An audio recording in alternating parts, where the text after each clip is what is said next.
Mr. President, that is the groundwork Cameroon is placing there.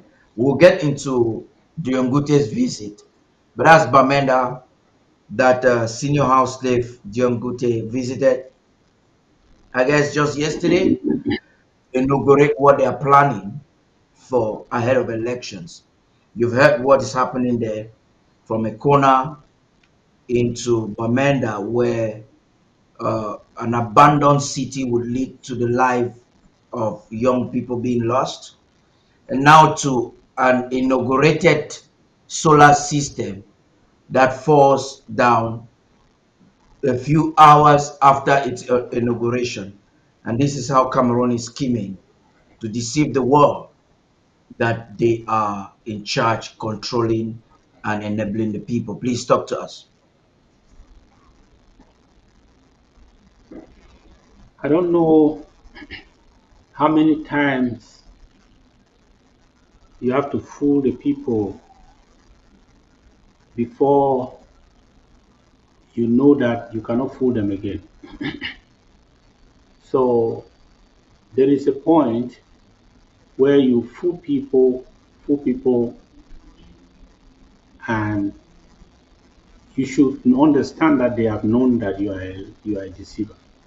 And from that point going forward, if you continue to fool the people, you become the fool.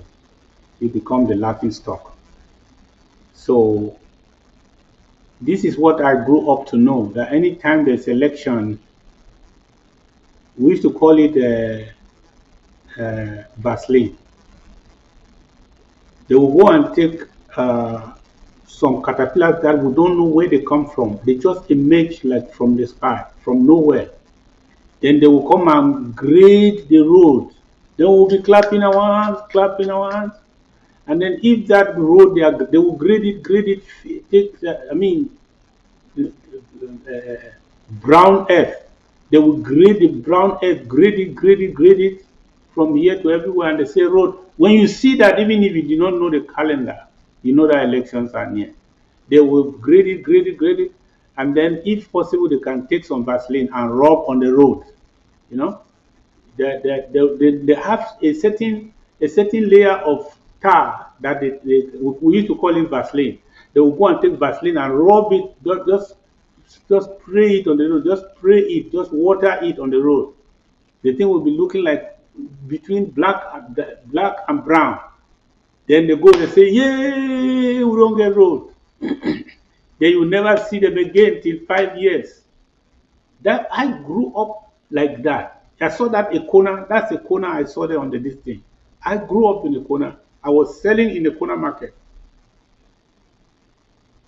Everywhere in a corner is poto, is mud. Everywhere in the corner. From my own growing up in the 70s, that I was born, I was growing up.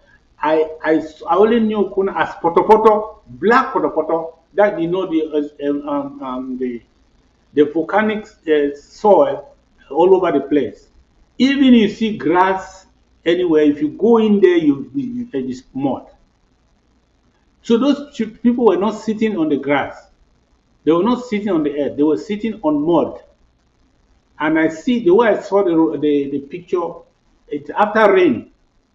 So really, they were sitting on the mud and then getting lectures from a man who carried a gun, who speaks in French or some half English. And they say they want to buy them. That's nonsense.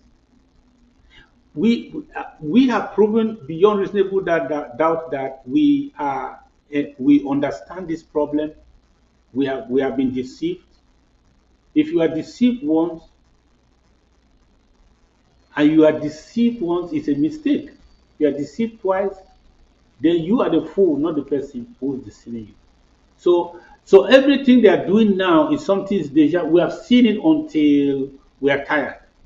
Nothing has changed.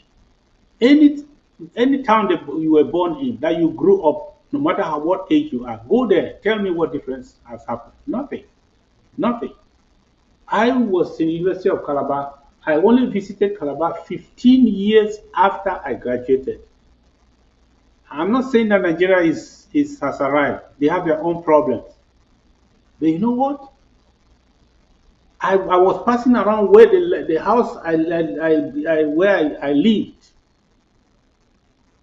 in Rock near Etagbo. Etagbo is the street where the university is. I was looking everywhere, saying, "Is this the place?" I don't know whether the taxi has just missed the way. Everything was completely transformed.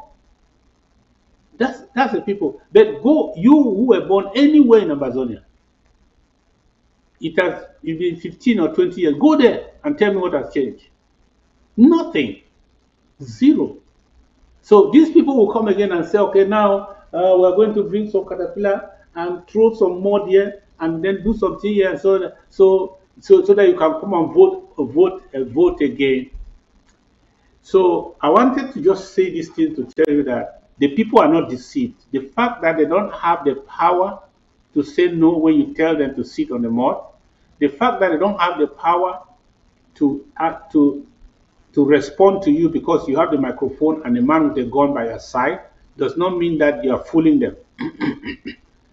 Those people have been fooled so much that they don't even need to answer you again. They will only wait and tell you on the last day that you wasted your time. The CPDM, the BR regime, is not trying to get people to vote them because they don't really vie for votes. They just want to create a semblance of legitimacy for the lies they have already cooked because they already have their results in their hands. They are struggling to control the aftermath of their false declaration. So they want to either intimidate the people to tell them that we are whether you vote or you don't vote, our man will win. Then when you win, if you make king, this is what we are going to do to you. That is what is normally done. And then the people they are struggling to give them one thing or the other, they are always saying that, please, when we do like this, when we go and declare our results, please don't be among those people who are going to be against us. That's what the CPDM and the people are doing now. They are not vying for votes because they don't win by votes. They have never won any election by vote. No. If it is by vote, it was not free. If it has never been by vote. They determine the results and then they make sure that on the day before they announce the results, tanks are all over the place, gendarmes and bees are there to shoot on sight, kill anyone. They raid everywhere. They think that some opponents, some dissidents might be gathered there. Make sure that all of them are secured and for some put in house arrest. Do all that, then announce their results. Say, hooray, we have won. That's what they are planning to do. That's what John Guti is trying to do right now. The Amazonians cannot be fooled. They can take that to the Republic and continue to fool them because they are fools. Because they have been fooled. A fool is one that you are fool and fool and fool. And even when you come and say, now I want to fool you, come out. The person still come out that I will fool. Come, I'm coming, so fool me. Come fool me. Then that makes you a fool. The Republic people are fools because they have not done anything to show any rejection of this foolery. We have proven ourselves that we are not fools. That's why we're fighting. That's why we're resisting. That's why we have said no. Anything that we do is theater. La Republic are the fool. Go and fool them because they are really expecting you to come and fool them because they enjoy the foolery. They live in it. They enjoy it. They like it. And they, in fact, on that day when they tell them that the picture president has won, and there is nobody to even receive, even to give the acceptance speech. I'm sure there will be nobody. They will put a picture there. Then somebody will come and say, by the high instructions of the head of state, I've just come to tell you that he has accepted. You have voted, and then they'll put a big picture there of the man, bigger than life, to say he has just accepted that he has agreed to be your president. And the people will clap. Those people will come out and clap. Those are the people you should go and fool them, not us. Our people are smart. Even when they are silent, they are not idle. They know the answer.